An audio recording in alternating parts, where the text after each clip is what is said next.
Ilang bahagi ng Kamaynilaan ang mawawalan ng tubig simula ngayong araw hanggang Sabado de Gloria.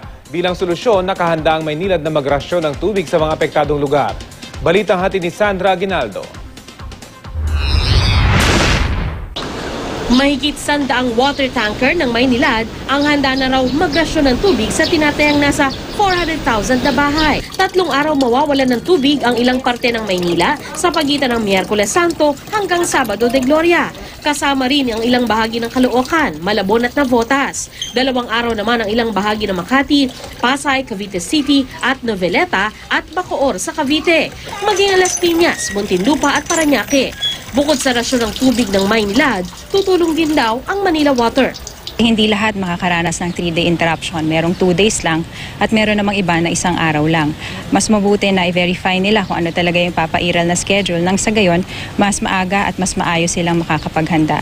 Magpapadala kami ng 11 na water tankers na ipapahiram namin ito sa Maynilad para yung Maynilad ang mag-i-schedule. Kanya-kanya ng gawa ng paraan ang mga apektado. Bagamat nauna nang sinabi ng Maynilad na 24 oras nilang rarasyonan ng tubig ang mga ospital, ang ospital ng Tondo humingi na rin ng tulong sa Gagalangin Fire Station.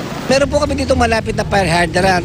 Ikakabit ho nila yung hose nila doon sa water hydrant na yon, papunta ho sa kanilang tangke. Tapos ho, ibabato nila sa aming water tank na andun po sa 5th floor. Si Aling Rose, residente ng Hermosa Street sa Tondo, Maynila, nalinis na ang bagong biling drum para pagimbakan ng tubig.